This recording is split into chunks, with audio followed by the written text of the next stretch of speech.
Welcome to mastermind of GK. Friends, एक बार फिर से आप लोग का स्वागत है मास्टर माइंड ऑफ जीके में। आज हम इस वीडियो में 50 महत्वपूर्ण सवाल को देखेंगे जो आपका lady constable, Bihar police, forest guard के साथ साथ तमाम प्रतियोगिता परीक्षाओं के लिए काफ़ी महत्वपूर्ण है, इसलिए पूरा वीडियो आप जरूर देखिएगा। वीडियो अच्छा लगे तो लाइक कर दिएगा फ्रेंड्स, और चैनल पर पहली बार आए हैं तो चैनल को सब्सक्राइब कर बेल आइकन जरूर दबाएँ ताकि महत्वपूर्ण वीडियो का नोटिफिकेशन मिलता रहे। तो चलिए शुरू करते हैं वीडियो। आज का पहला सवाल आपके सामने है, 5 जगत का वर्गीकरण का सिद्धांत किसने दिया था। बहुत ही महत्वपूर्ण सवाल है फ्रेंड्स, आप लोग गेस करते चलिएगा इसका राइट आंसर क्या होगा, फिर राइट आंसर मैं बताऊंगा उसे आप मिलाते चलिएगा फ्रेंड्स। इससे क्या है, आप लोग का प्रैक्टिस हो जाएगा। तो सवाल नंबर पहला का राइट आंसर क्या होगा, गेस करें। 5 जगत का वर्गीकरण का सिद्धांत किसने दिया था। इसका जो राइट आंसर हो जाएगा ऑप्शन नंबर ए, ठीक है, R.H. व्हिटेकर। तो सवाल नंबर 1 का जो राइट आंसर हो जाएगा ऑप्शन नंबर ए हो जाएगा। चलिए सवाल नंबर 2 देखें। ऐसे घने धूसरी बादल को क्या कहते हैं जो वर्षा कराता है। फ्रेंड्स देखिए, ये सब प्रश्न है जो किसी न किसी एग्जाम में पूछा हुआ है, इसलिए सभी प्रश्न को जरूर देखें।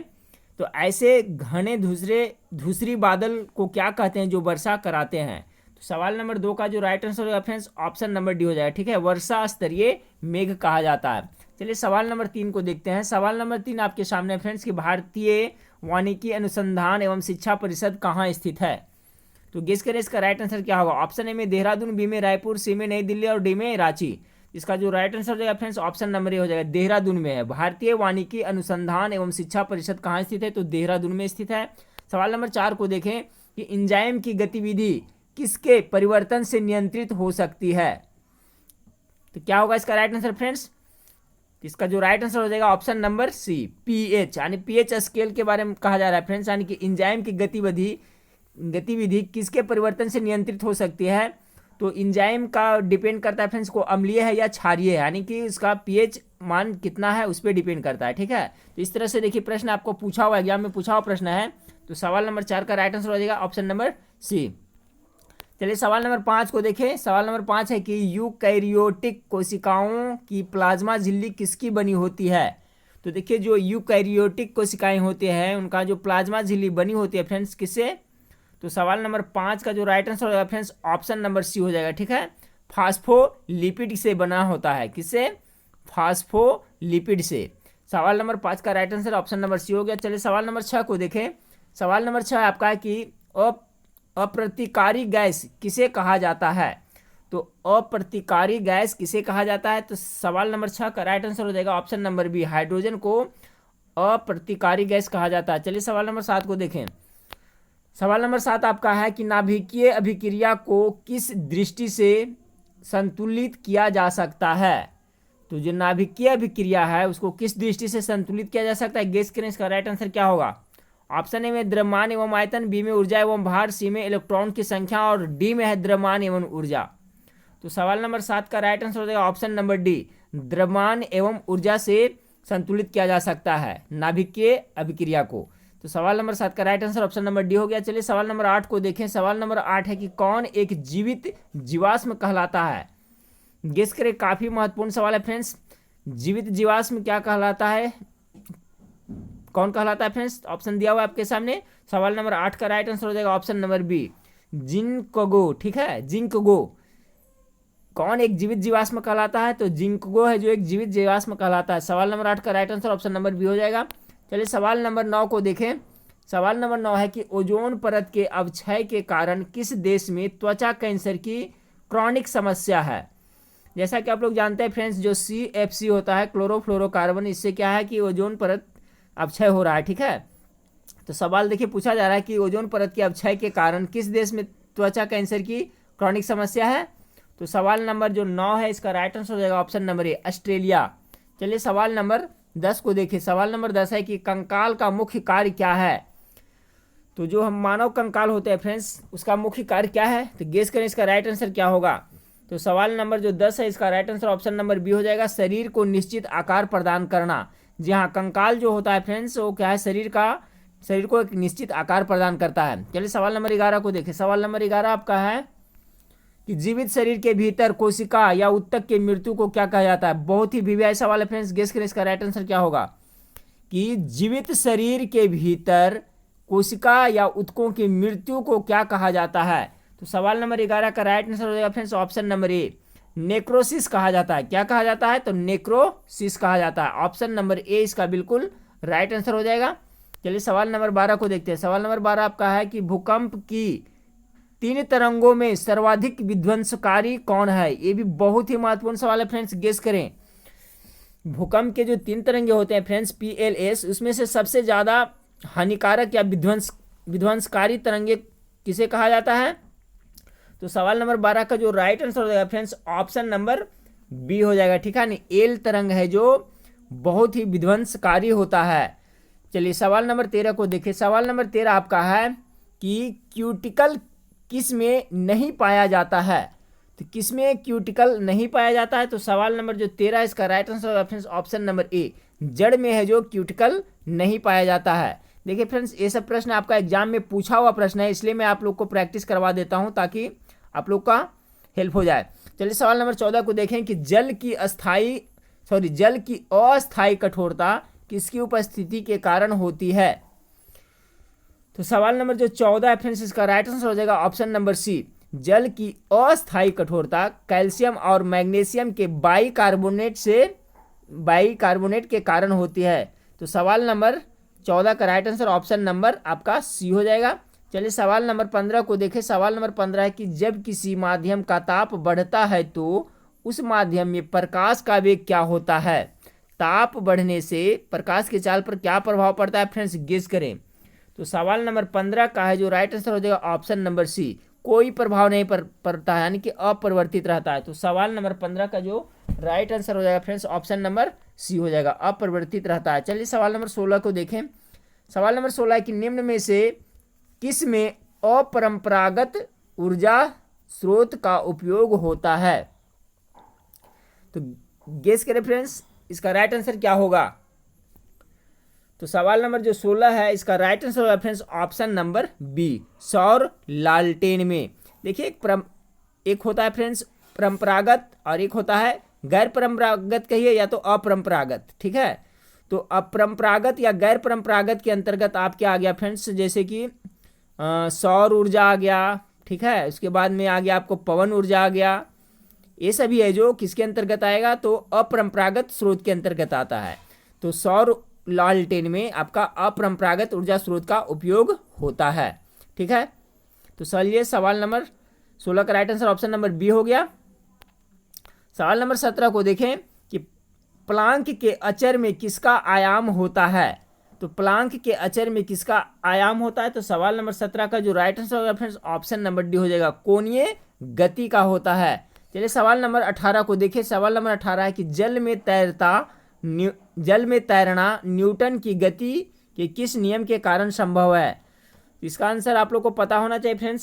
सवाल नंबर 18 का क्या हो जाएगा? तो तृतीय नियम हो जाएगा। ठीक है, जल में तैरना न्यूटन की गति के किस नियम के कारण संभव है? तो तृतीय नियम के कारण संभव है। चलिए सवाल नंबर 19 को देखें। सवाल नंबर 19 है कि किस वैज्ञानिक ने सर्वप्रथम बर्फ के टुकड़ों को आपस में घिसकर पिघला दिया था? गेस करें फ्रेंड्स, बहुत ही महत्वपूर्ण सवाल है।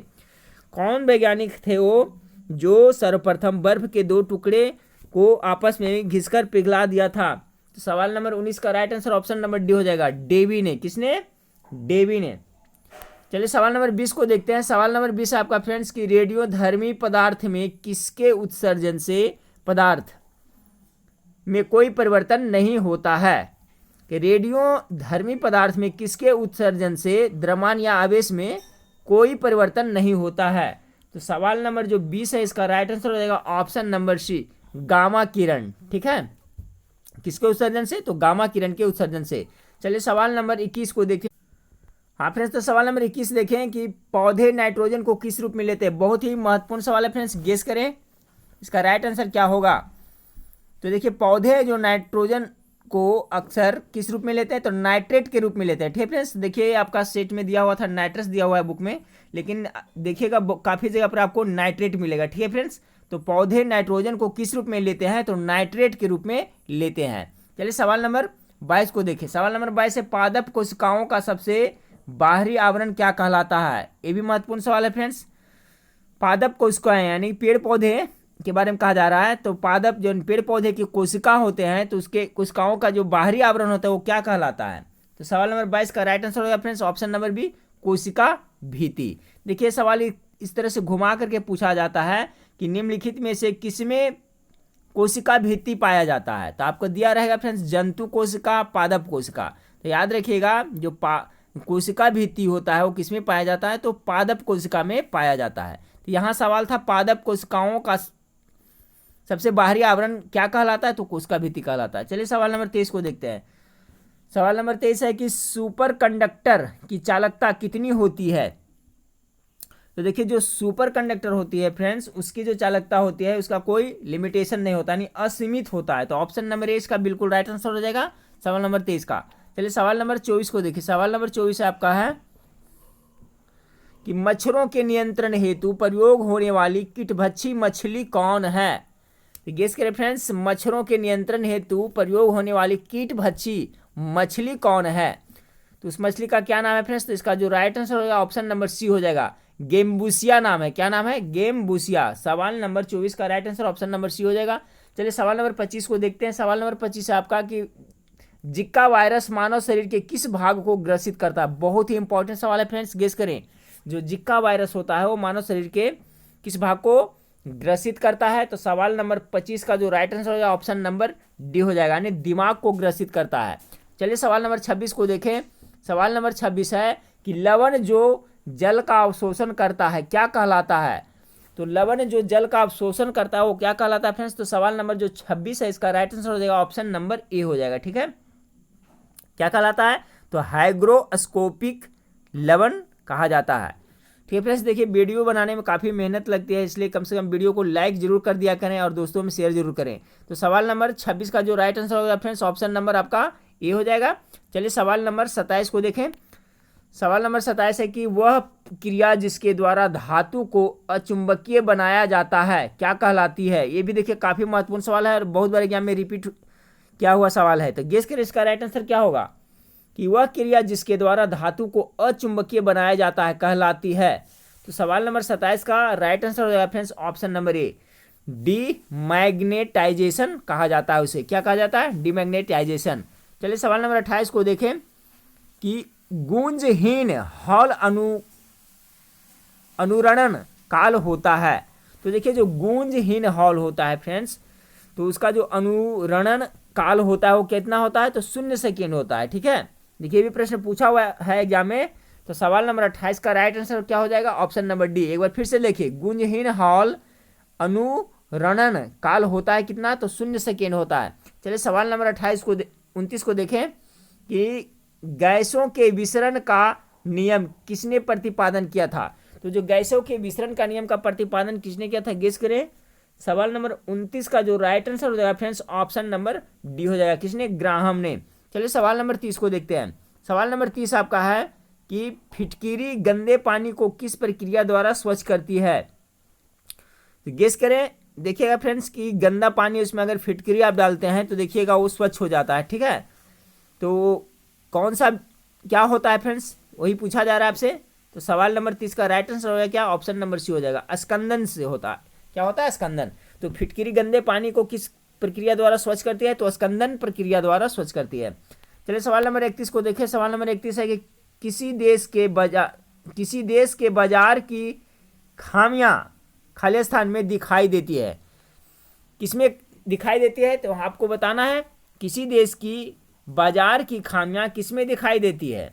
तो सवाल नंबर 31 का जो राइट आंसर हो जाएगा ऑप्शन नंबर डी, यानी सभी विकल्प सही है। तो किसी देश के बाजार की खामियां कीमत की कठोरता, कारक आबादिता, विशेषज्ञता की कमी, तीनों में दिखाई देती है। देखिए इस टाइप का भी प्रश्न आपको पूछा जाता है एग्जाम में। चलिए सवाल, हाँ फ्रेंड्स, तो सवाल नंबर 32 देखे कि सेबी क्या है। तो ऑप्शन ए में है संवैधानिक निकाय, बी में सलाहकार निकाय, सी में सांविधिक निकाय या डी में गैर सांविधिक निकाय। इसका राइट आंसर हो जाएगा ऑप्शन नंबर सी, सांविधिक निकाय। सेबी क्या है, तो सांविधिक निकाय। ऑप्शन नंबर सी इसका बिल्कुल राइट आंसर हो जाएगा। चलिए सवाल नंबर 33 को देखें कि निम्न में से किस सदी, यहाँ टाइपिंग मिस्टेक हुआ फ्रेंड्स, निम्न में से किस सदी के बाद दक्षिण भारत में भूमि दान देने की प्रथा खूब चल पड़ी। तो देखिए इसका राइट आंसर हो जाएगा ऑप्शन नंबर सी, 8वीं सदी के बाद दक्षिण भारत में भूमि दान देने की प्रथा खूब चल पड़ी थी।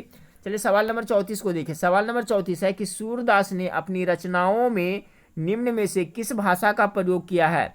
तो देखिए सूरदास फ्रेंड्स गेस करें किस भाषा में लिखते थे? इसका राइट आंसर है ऑप्शन नंबर सी, ब्रज भाषा में। चलिए सवाल नंबर 35 को देखें कि एक ग्रह की अपने कक्ष में सूर्य से अधिकतम दूरी को क्या कहा जाता है? तो इसका राइट आंसर होगा फ्रेंड्स ऑप्शन नंबर बी हो जाएगा, अपसौर कहा जाता है। देखिए इस तरह से प्रश्न पूछा जाता है कि पृथ्वी से सूर्य की अधिकतम दूरी को क्या कहा जाता है? तो अपसौर कहा जाता है फ्रेंड्स। और ये स्थिति कब आता है? तो 4 जुलाई को, याद रखिएगा। यानी कि पृथ्वी से सूर्य की अधिकतम दूरी कब होती है? तो 4 जुलाई को, जिसे अपसौर कहते हैं। और 3 जनवरी को न्यूनतम दूरी पर होती है फ्रेंड्स, उसको क्या कहते हैं? उपसौर कहते हैं। तो ये याद रखिएगा, काफ़ी महत्वपूर्ण सवाल है फ्रेंड्स, याद रखिएगा। तो आपको याद होगा 4 जुलाई को अपसौर और 3 जनवरी को उपसौर। चलिए सवाल नंबर 36 को देखें।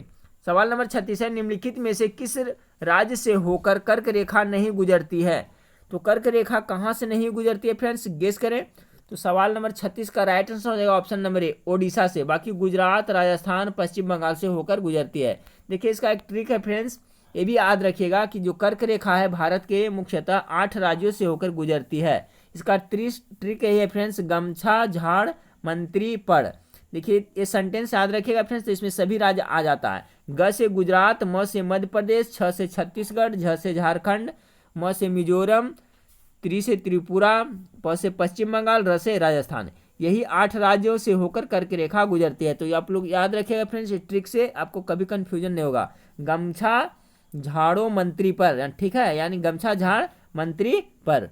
तो यही 8 राज्य से होकर गुजरता है। तो सवाल यहाँ क्या था फ्रेंड्स कि निम्नलिखित में से किस राज्य से होकर कर्क रेखा नहीं गुजरती? तो ओडिशा से नहीं गुजरती है। सवाल नंबर 37 को देखें कि गौतम बुद्ध का वास्तविक नाम क्या था? तो इसका जो राइट आंसर होगा फ्रेंड्स ऑप्शन नंबर ए हो जाएगा, सिद्धार्थ नाम था। चलिए सवाल नंबर 38 को देखें। 38 हो जाएगा, निम्नलिखित में से कौन सा पुरस्कार साहित्य काम के लिए दिया जाता है? तो साहित्य के काम के लिए कौन सा पुरस्कार दिया जाता है फ्रेंड्स, गेस करें। इसका राइट आंसर क्या होगा? सवाल नंबर 38 का राइट आंसर होगा फ्रेंड्स ऑप्शन नंबर सी, ठीक है, व्यास सम्मान है जो साहित्य के क्षेत्र में दिया जाता है। चलिए सवाल नंबर 39 को देखें। सवाल नंबर 39 आपका है कि आधिकारिक तौर पर श्रीलंका का पारंपरिक नाम क्या है? तो क्या है फ्रेंड्स, गेस करें। 39 नंबर सवाल का जो राइट आंसर होगा ऑप्शन नंबर ए हो जाएगा, democratic socialist Republic of Sri Lanka. आधिकारिक तौर पर श्रीलंका का नाम क्या है? तो ऑप्शन नंबर ए इसका बिल्कुल राइट आंसर हो जाएगा फ्रेंड्स, याद कर लें क्या है, democratic socialist Republic of Sri Lanka. चलिए सवाल नंबर 40 को देखें। सवाल नंबर 40 है कि निम्नलिखित में से मानव निर्मित रेशा कौन सा है? तो मानव निर्मित रेशा को क्या कौन है फ्रेंड्स, गेस करें। सवाल नंबर 40 का क्या हो जाएगा राइट आंसर? तो इसका राइट आंसर हो जाएगा friends option number D, nylon है जो मानव निर्मित रेशा है, जबकि कपास ऊन रेशम है जो आपका मानव निर्मित रेशा के अंतर्गत नहीं आता है। तो सवाल नंबर 40 का जो राइट आंसर हो जाएगा फ्रेंड्स ऑप्शन नंबर डी हो जाएगा। चलिए सवाल नंबर 41 को देखें। भारत में एक संवैधानिक निकाय है, कौन सा है जो इसमें संवैधानिक निकाय है फ्रेंड्स, गेस करें। तो सवाल नंबर 41 का जो राइट आंसर हो जाएगा ऑप्शन नंबर डी, चुनाव आयोग है जो संवैधानिक निकाय है। चलिए सवाल नंबर 42 को देखें। सवाल नंबर 42 है, किस संवैधानिक संशोधन ने भारतीय संविधान में भाग 9 में नगर पालिकाएं जोड़ा था? तो देखिए फ्रेंड्स, कौन सा संविधान संशोधन है जो आपको नगर पालिकाओं से संबंधित है? यानी कहने का मतलब है किस संविधान संशोधन ने भारतीय संविधान में भाग 9 को जोड़ा, 9 के क जोड़ा गया था, जिसमें क्या दिया हुआ है फ्रेंड्स, नगर पालिका के बारे में दिया हुआ है।